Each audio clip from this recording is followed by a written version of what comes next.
Shalom, selamat pagi. Wah, senang sekali bisa berjumpa dengan Anda di acara Kurenungkan Firman-Mu. Biar pagi hari ini hidup kita sungguh-sungguh dipengaruhi oleh firman Tuhan. Sebab firman Allah itu yang penuh dengan kebenaran firman Tuhan akan membawa kita kepada apa yang benar. Sehingga apa yang baik, apa yang berkenan kepada Tuhan itu yang kita putuskan.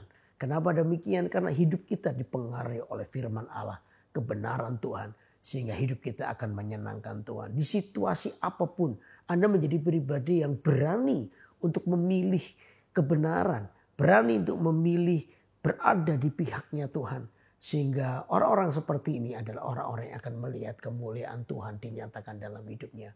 Kan itu penting untuk terus kita membaca firman Allah dan merenungkannya. Lalu mempraktekkannya dalam hidup kita. Sehingga kita menjadi orang-orang yang kuat. Amin. Nah untuk itu mari sebelum kita mendengarkan firman Tuhan mari kita berdoa.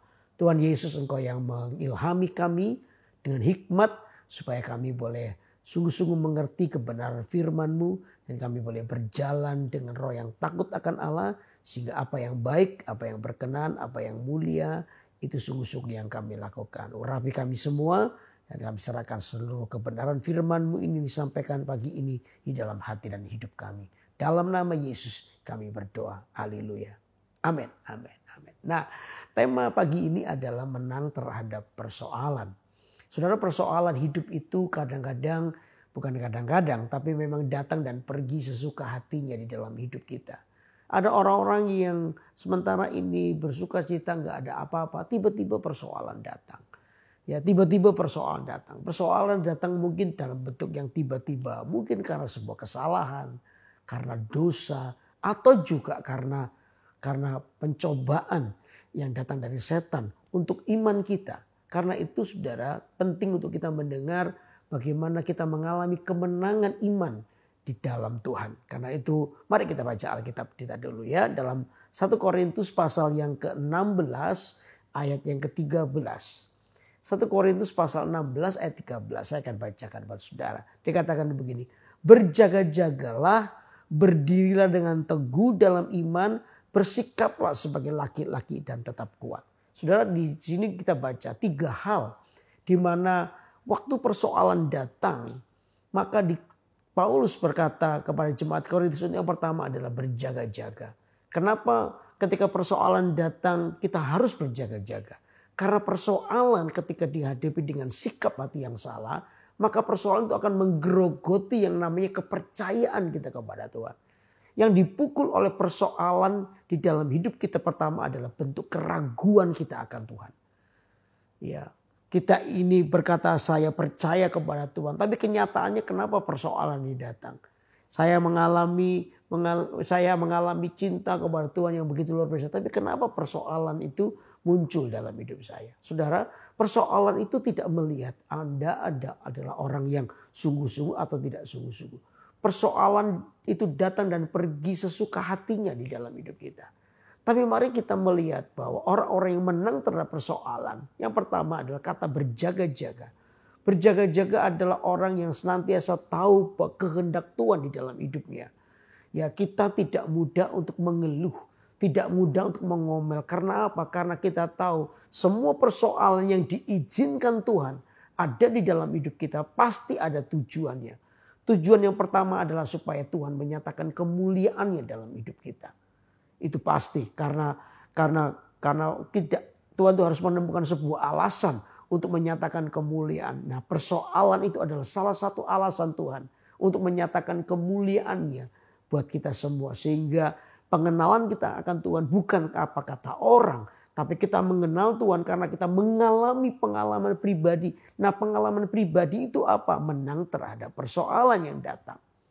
Lalu yang kedua, berjaga-jaga itu berarti supaya Anda belajar, bertumbuh. Persoalan datang supaya kita ini bertumbuh di dalam Tuhan. Supaya kita mengalami kekristenan yang mengalami pertumbuhan. Bukan hanya pada satu titik, tapi pada titik tertentu. Jadi jangan salah mengerti dulu. Persoalan datang membuat Anda mengenal rancangan Tuhan dalam hidupmu. Pemazmur bilang dalam Mazmur 119 ayat 71 bahwa tertindas itu baik bagiku. Tertindas itu baik bagiku supaya apa? Supaya aku mengenal rancanganmu dalam hidupku. Jalan-jalan Tuhan dalam hidup kita. Jadi sikap ini adalah bentuk berjaga-jaga supaya kita tidak kalah dengan persoalan yang datang. Persoalan yang datang itu sungguh-sungguh akan menghancurkan atau memukul yang namanya iman. Tetapi orang yang berjaga-jaga adalah orang yang tahu justru persoalan itu adalah tempat untuk kita melihat kemuliaan Tuhan. Di persoalan itu tempat kita belajar ketetapan-ketetapan Tuhan dalam hidup kita. Di persoalan itu kita bisa mengenal pribadi Tuhan. Bukan karena kata orang, tapi kita mengalaminya secara pribadi. Amin, saudara. Lalu yang kedua dikatakan apa? Berdirilah teguh dalam iman. Berdirilah teguh dengan iman itu artinya apa? Bahwa saudara ketika persoalan datang, berdiri teguh itu artinya gini. Pernyataan iman itu harus sejalan dengan tindakan iman. Berdiri teguh itu seperti itu. Supaya kita ini bukan hanya berkata bahwa oh Tuhan pasti tolong saya. Baik. Ya, waktu Anda menyatakan bahwa Tuhan pasti tolong saya itu baik. Tapi bukan hanya berhenti di sebuah perkataan. Tapi ada sebuah tindakan iman. Tindakan iman kita itu apa? Tidak kompromi dengan dosa. Tindakan iman kita tetap mengasihi Tuhan. Ya, tindakan iman kita apa? Tidak bersungut-sungut. Kita bersyukur kepada Tuhan. Itu tindakan iman. Sekalipun mungkin pertolongan belum datang. Tapi kita adalah orang yang berdiri teguh di dalam iman kita. Tindakan iman kita sebagai sebuah manifestasi dari pernyataan iman. Karena itu pernyataan iman dan tindakan iman itu harus berjalan sejajar. Sehingga Anda tetap kuat. Anda tidak akan kompromi dengan dosa. Ya, hari ini mungkin belum ditolong. Hari ini mungkin doa kita belum dijawab. Tapi itu tidak akan mudah untuk mengalahkan kasih kita kepada Tuhan. Hubungan kita dengan Tuhan itu harus meningkat. Bukan hanya bicara soal Anda secara pribadi. Oh, saya harus ditolong lah. Saya harus diberkati lah. Doa saya harus dijawab lah. Saya melayani Tuhan supaya saya diberkati. Oh, tidak salah. Tuhan pasti memberkati Anda. Tapi pernahkah kita berpikir untuk kita mulai melihat apa yang menjadi keinginan Tuhan. Sehingga itu yang kita lakukan. Kadang-kadang waktu melakukan kehendak Tuhan itu bertentangan dengan kehendak kita. Justru disinilah mati bagi diri sendiri. Nah, disinilah saya katakan orang itu kuat. Ya, berdiri kuat teguh dalam iman. Karena apa? Mereka adalah orang yang memikirkan Tuhan. Bukan lagi tentang dirinya. Ya, me is my center, bukan. Saudara, tapi Tuhan adalah tujuan hidup kita. Sehingga kita ini mau melakukan apa yang menjadi kehendak Tuhan. Sehingga badai hidup atau apapun yang menimpa hidup kita tidak akan mempengaruhi iman kita. Kita berdiri teguh dan kita percaya bahwa di dalam Tuhan pasti ada pertolongan. Amin. Amin. Yang kedua ini berdirilah teguh dengan iman. Lalu yang ketiga apa? Bersikaplah sebagai laki-laki dan tetap kuat. Bersikap sebagai laki-laki itu yang dimaksud di Alkitab itu bukan hanya soal jenis kelamin. Ya, ini hanya untuk laki-laki, perempuan enggak gitu. Bukan. Sekalipun jenis kelaminnya itu perempuan. Tapi sikapnya. Sebagai laki-laki yang gentle. Sebagai laki-laki yang tetap kuat menanggung semuanya. Ya, saya percaya ada wanita-wanita yang justru kuat menanggung seluruh persoalan hidupnya. Nah, wanita itu sekalipun wanita tapi dia bersikap laki-laki.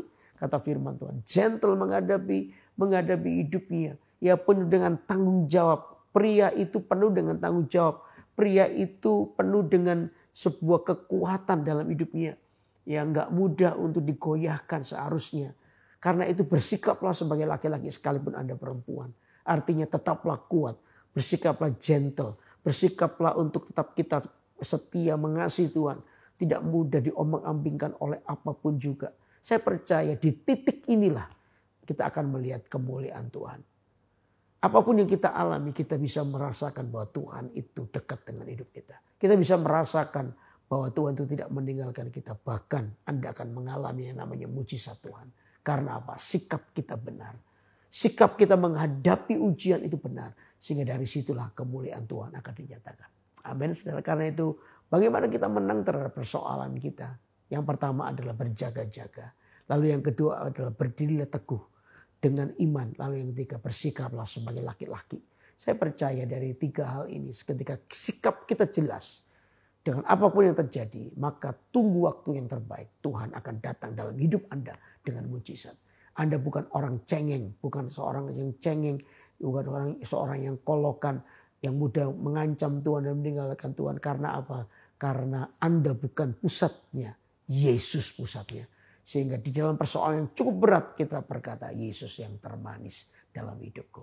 Amin. Saya percaya kalau hidup kita dipenuhi dengan iman yang seperti ini, hidup kita akan jauh lebih mudah, jauh lebih ringan kita menghadapinya. Karena kita bersama-sama dengan Tuhan. Karena biar pagi hari ini, mari sungguh-sungguh kita bawa hati dan hidup kita. Izinkan Roh Kudus bekerja di hati kita. Memberikan kekuatan yang baru. Supaya ada hal di mana berjaga-jaga, berdiri dengan teguh, dan bersikap laki-laki adalah bagian yang harus Anda lakukan. Ketika Anda lakukan 3 hal ini, saya percaya Tuhan akan melakukan bagiannya yang dengan setia. Yaitu apa? Melakukan mujizat dalam hidup Anda. Amin. Mari kita berdoa. Tuhan Yesus, biar terangi hati kami pagi ini. Supaya kami menang terhadap semua persoalan. Karena itu biar sungguh-sungguh kami boleh berjaga-jaga. Supaya persoalan itu tidak mempengaruhi kami untuk meninggalkan Engkau. Justru lewat persoalan kami boleh melihat kemuliaan Tuhan. Biar yang kedua Tuhan, biar kami boleh sungguh berdiri teguh. Ya, sehingga pernyataan iman kami harus sejajar dengan tindakan iman kami. Sehingga dari situlah kami boleh melihat pekerjaan Allah yang besar lewat kehidupan kami. Yang ketika kami boleh bersikap laki-laki. Seorang yang penuh dengan tanggung jawab, setia dan tidak mudah meninggalkan. Kami tahu ya Tuhan, di dalam Engkau ada kemenangan. Karena itu sikap ini perlu supaya kami boleh melihat kemuliaan Tuhan. Kau berkati umat-Mu pagi ini. Orang-orang yang sakit Tuhan sembuhkan. Orang-orang yang alami persoalan Tuhan angkat hidupnya. Dan Tuhan ganti persoalan dengan kemenangan bersama dengan Engkau. Sehingga setiap persoalan datang kami boleh mengatasinya dengan cara Tuhan. Terima kasih ya Tuhan. Kami serahkan waktu kami semua dalam tangan pagi ini. Kami serahkan hidup kami di dalam nama Yesus. Kami sudah berdoa. Haleluya. Amin. Amin. Amin. Wah, senang sekali untuk terus memberitakan Injil atau menyatakan firman Allah buat Anda semua. Untuk itu saya tetap berdoa supaya Anda menjadi orang yang setia dengan Tuhan. Terus ikuti acara Kurenungan Firman-Mu tiap Senin pagi jam 6 untuk waktu Indonesia bagian Barat atau pukul 7 waktu Indonesia bagian Tengah di YouTube KMS Kalimantan. Saya percaya Anda akan diberkati oleh Tuhan. Yang belum subscribe lalu tekan loncengnya, kasih komen. Dan biar sungguh-sungguh Anda akan terus terupdate dari acara yang memberkati Anda. Karena itu sampai ketemu Senin depan. Tuhan Yesus memberkati. Bye-bye.